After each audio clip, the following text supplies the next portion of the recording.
Let's keep our composure, I think with the desire to cry. Let's not let ourselves fall. Let's still hold out a little longer, because I need them, and I wouldn't know what to do. Where to look if you're not there? I think anyway, of death. And only consoles me to think that this is also my destiny. No, I could not bear to be a survivor if I must disappear. I want to disappear with you.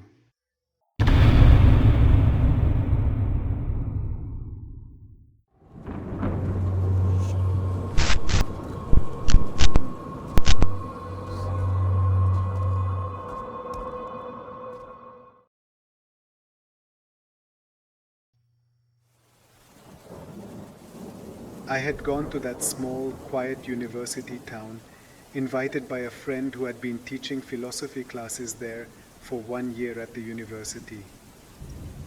A small theater had been organized, and it was thought that I could be of some use to the students, communicating to them about my own experiences.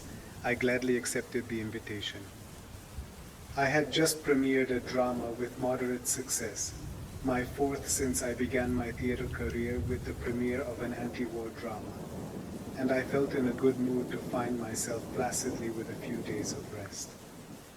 But there were other reasons for my complacency in that kind invitation from Dr. H. I had not returned to those cities since I was during the war 22 years ago. And in time, what had once been an atrocious reality had become a pleasant, melancholy memory on the train.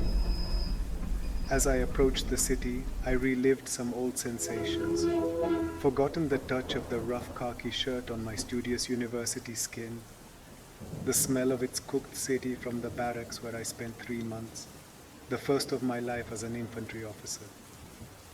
I could even hear the gunfire in the barracks yard outside the wall as we practiced shooting in the tunnel darkness.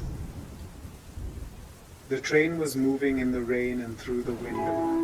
The green and wet landscape was one more element to remember, because that's how the parks of the small town where I was going were and would continue to be green and wet. As night fell, the sensation continued to such an extent that I completely forgot my project of mentally preparing during the trip. The shape of my lecture, already at night. It seemed to me that the young foreigner sitting in front of me had not closed her eyes and was staring at me in the glare coming from the corridor. Who had turned off the light? I hadn't noticed. Then he suddenly came back to me last night. I mean what happened the night of the bombing.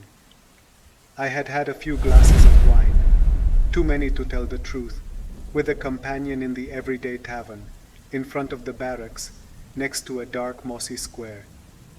When the alarm sirens sounded, my partner and I left the tavern. It was night. The beams of light from the spotlights explored the sky, and I felt wind in my face. I don't know why I missed something when I noticed the flagpole of our barracks.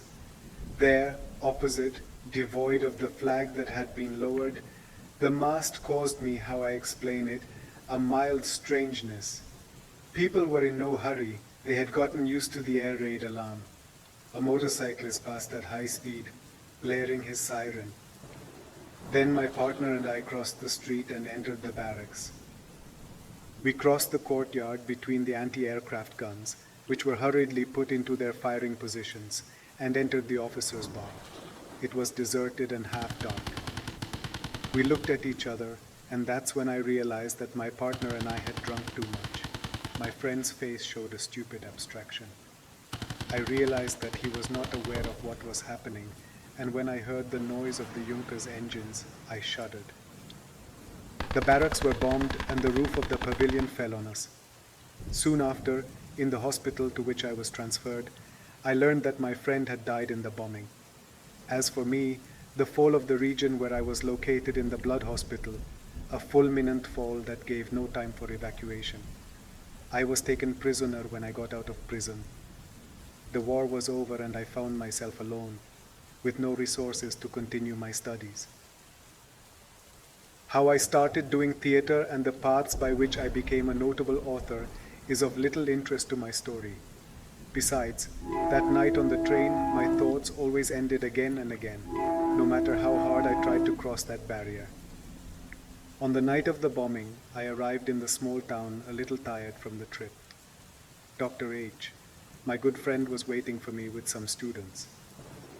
We hugged each other, and those excellent boys greeted me with a cordiality to which I kindly responded. I realized then that my dramatic and critical works enjoyed great attention in that small world. Other times, on other trips, I had been able to see something similar in the young strangers who upon my arrival gathered around me, as if I had succeeded in expressing something about them and they wanted to tell me somehow. Thus, as on other occasions, something happened that I on that occasion would have wished to avoid accompanying everywhere. First to the hotel where he had reserved me a magnificent room and the continuous gift, the 1,000 questions, the countless demonstrations of affection. I would have preferred to be alone for a few hours, to walk alone through the ancient sites, relive some past emotions when in the horror of war we dreamed of a better world and we met people and people we would never see again. But on the other hand, how could I abandon my young friends if I had a good time with them and it was pleasant to talk and walk?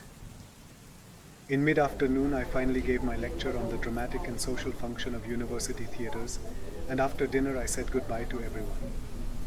He'd be out of town first thing in the morning. And I told Dr. H I'd like to take a walk by myself. H thanked me for everything and promised to go to the station the next day to say goodbye. Then I turned into the main street, whose gloomy portals gave me, I don't know, because an unpleasant impression, dreadful gaps. I told myself incoherently, as if remembering something, I entered the known area in the vicinity of my barracks. What would be in its place now? They would have rebuilt it under a lantern that seemed familiar to me. I saw a street sign that wasn't. Everything else, Survey Street, Palace Shield, Clock Tower, they were in the same place as then for certain things. It's like no time passes. I thought superficially. This consoled me a little of the melancholy I was beginning to feel, as at other times, at the transience of everything I loved, at the death of things I loved. This is a feeling that has always made me return with fear to the places where I have been before, where I have met people, where I have loved someone. It began to happen to me when I was a child, and then I have not ceased to experience the same anguished emotion in similar circumstances. When I returned from school, I often feared to find a leaf on the portal closed, and that this meant that someone in my house had died. When I was getting older, on my return from the institute, I found the portal half closed. I felt horrible anguish and ran up, and when I saw that everything was as when I left, and that my mother was smiling, I was about to start crying. Later in life, I felt this again. As I said many times, I approached the places of my childhood with fear. I gladly acknowledge every little patch of what hasn't changed, and then I feel relief and confidence, and I'm afraid to keep looking. Go through more surfaces because I know I'm going to find what's deteriorated, what the fall of time has suffered. I realize that everything tends to fall, and what I haven't quite explained to myself is that strength keeps us and makes us last, that makes us remain in everything pink and ragged.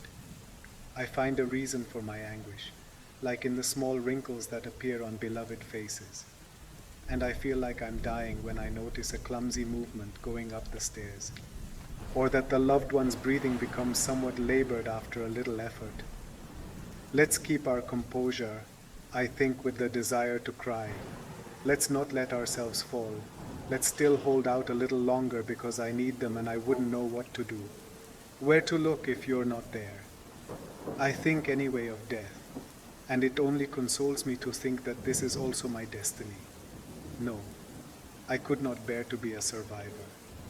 If I have to disappear, I want to disappear with you that night. What was I going to find? So many years had passed that I would probably find myself in another world. All that, the old tavern, the moss in the square, would have disappeared, like so many things from those years when I was still happy, because I had not learned to live time as a tremendous tearing from our being. I remembered. Something like a modest Epicurean. I lived every moment and enjoyed or suffered every moment depending on what came into my life. At that moment, I was unaware of the past. I forgot it. I let go of what was falling without remembering anymore. And I felt no anguish about the future. I saw nothing in front of me. I was blind to that, and to other things that are beyond the horizon of each moment. And now, what horrible destruction I was going to find. The passage of so many years is something akin to a cataclysm. What would stand? Not everything was the same when I got to the square. Was he sure that instead of the barracks destroyed by the bombing, he would find a park or a tall house, or perhaps another barracks of modern architecture or a convent? No, the barracks had been rebuilt on the floor plan of the old one, its tall tower. The little face of the sentry, from which eyes were undoubtedly looking at me at the flagpole, now lowered. I remembered my strangeness the other time, but I felt nothing special. Seeing him standing, I looked with delight at all the objects in the square. I felt that joy and relief I was talking about earlier. I wanted to think that there are incorruptible fragments in being, and that if one could somehow lodge itself in them, it would stop being destroyed. From falling, I was now facing one of those fragments. I was the only one who had aged from all this, but what a joy. The green garden despises to consider how much of that grass had died, and how much would have been born since then. At the level of my gaze, everything remained the same. The bronze of the statue, the glass of the viewpoints, the sign for the bus stop, the front of the old tavern whose lintel was covered with a sign the color of bull's blood. Wine store. Now there was the worst. I felt anguish just thinking about the inside of the tavern. If everything solid, stone, iron was there, what would have become of the people? I thought about not going in, staying outside with the illusion that the Lord was inside. Queue behind the counter, I would continue joking like then and leave without checking. But what if it's true? If Mr. P, though he was already an old man, were there, it would still be formidable to find him sturdy as the iron fence on which my tired eyes now rested. I went in, of course, didn't notice any special change. It was the same familiar atmosphere. It seemed as if only the few hours of a day had been missing from there. She was even there, and one would say that with her apron from then the daughter of the Lord. P, which, by the way, had not changed noticeably. There are also people, I thought, for whom time seems not to pass, but I was sure she wouldn't recognize me. I looked at her frankly and asked, as in other times, imitating the ease of the barracks, for a glass of wine. He did it as a joke, and to stimulate the girl's memory. Then I saw with surprise that she followed my joke naturally. My lieutenant will be right away. He'd recognize me too. Then we laughed and I looked down at the wine with some shyness. What I wanted was to buy some time to think about all this.